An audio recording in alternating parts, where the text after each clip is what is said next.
Welcome to another edition of Motherland. Before we begin today's edition, we've noticed we've been getting a lot of views and we want to say thank you to everyone that has supported. But please help us get to 1,000 subscribers by smashing the subscribe button. We need this in order for us to improve on our content and also give you quality pictures and videos as we produce more content for your enjoyment. Today we'll be looking at the consequences of Chimamand'S letter to Joe Biden, if it will have any consequence on political office holders in Nigeria. It all started on the 3rd of April 2023 when the Minister of Information and Culture, Lai Mohammed, said that President Muhammadu Buhari has delivered on his pledge to leave behind a legacy of free and fair and credible election through the conduct of the 2023 polls. Lai Mohammed stated this in Washington, D.C. during his official engagement with some international media organizations. The minister said in fulfillment of the presidential pledge to restore sanity to electoral process, he resolved that he would not confer a special advantage on any political party, including the ruling All Progressive Congress during the election. Lai Mohammed said during the last election, the president ensured that nobody used security agencies to rig the election in his favor, but created the level playing ground for the elections to take place. He also said police reports identify pockets of violence scattered all over the country, but they were not substantial enough to discredit the poll. Quoting the police report, the minister said there were 489 cases of electoral infractions during the election and 781 electoral offenders that will be charged to court. In his analysis of the report, the minister said it was a ratio of 1 fraction in over 300 polling units, which was not sufficient to void the election. Well, this was what the Minister of Information and Culture, Lai Mohammed, told pressmen in Washington in order to gather support for the credibility of the election. 2 days later, an open letter was published by The Atlantic to President Joe Biden from the acclaimed Nigerian writer Chimamanda Adichie. In the letter, titled Nigerians Hollow Democracy, Adichie confronted the question of why Americans keep congratulating the winner of Nigeria's disastrous election in February. Following the passage of the 2022 Electoral Act in Nigeria, which gave legal backing to the vote counting process, something remarkable happened on the morning of February 25th, 2023, the day of the election. Adichie writes, "Many Nigerians went out to vote, holding in their hearts a new sense of trust. Cautious trust, but still trust. What followed was a breach of the trust when on February 26th, social media became flooded with evidence of voting irregularities, numbers crossed out and rewritten. Some originally written in black ink had been rewritten in blue. Some blundering weeded out with Tipex. The election had been not only rigged, but done in such a shabby manner that it insulted the intelligence of Nigerians. The ruling party candidate Bola Tinubu was eventually announced as the president-elect of Nigeria. Rage is brewing," Adichie writes, "especially among young people. The discontent and the despair, the tension in the air have not been this palpable in years." Adichie questioned the US Senate Department response in congratulating Tinubu and accepting the election result. Adichie said, "American intelligence surely cannot be so inept. A little homework and they would know what is manifestly obvious to me and so many others. The process was impaired not by technical shortcomings, but by deliberate manipulation."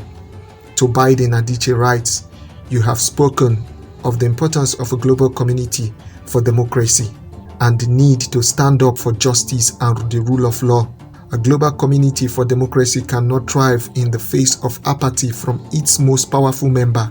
Why would the United States, which prioritizes the rule of law, endorse a president-elect who has emerged from an unlawful process?" Adichie concludes, congratulating the election's outcome, President Biden tarnished America's self-proclaimed commitment to democracy. "Please do not give the sheen of legitimacy to an illegitimate process. The United States should be what it says it is." This was the summary of Adichie's letter. Now let's look at the possible consequences as to this. Does it really have an effect on those that governors and of course political office holders here in Nigeria. Let's check out the US policy towards electoral malpractice and electoral fraud in African nation. Democracy promotion has also been a US priority in the region of Africa. President Barack Obama said in 2012 brief on US strategy in sub-Saharan Africa that the United States will not stand idle when actors threaten legitimate elected governments or manipulate the fairness and integrity of democratic process. In an address to the African Union leaders 3 years later, President Donald Trump's administration said it would not subsidize corrupt leaders and abusers of human rights on the continent of Africa. But a new African strategy outlined in 2018 marked a shift in priority from democracy advancement to countering China's and Russia in the region. Still, CFR's John Campbell wrote that the Trump administration largely continued the African policy of its predecessor and backed pro-democratic initiatives such as in Sudan following Bashar's overthrow. Since taking office in 2021, Joe Biden has sought to reinvigorate U.S. global leadership, including to combat democratic backsliding in Africa and other regions. As part of these efforts, Biden announced plans to convene a summit for democracy, during which countries will be expected to make concrete commitment to combat corruption and authoritarianism, as well as advance human rights. The United States has imposed economic sanctions, including bans on travel to the United States and business transactions with U.S. nationals on individuals who undermine the democratic process. In 2003, the United States issued sanctions against the Zimbabwean government that remain in place till today. The Obama and Trump administration sanctioned top officials from the Democratic Republic of Congo over political repression and election delays that occurred around the time Kabila's term was due to expire. Following elections in 2009 in Nigeria, Washington imposed visa restriction to individuals accused of undermining voting.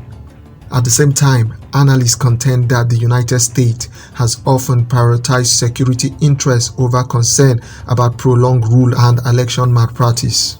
And in the Democratic Republic of Congo, CFR Gavins pointed out Washington accepted disputed 2018 election results to avoid further instability in the country. The US military trains partner nations' military forces, share intelligence with them, and help their troops to combat Islamist rebel groups on the continent, including Al-Shabaab in Kenya and Somalia, alongside Boko Haram in Nigeria. In 2001, the Biden administration announced it would deploy additional US forces to Kenya, signaling a reversal of the Trump's administration planned military downgrade in the region.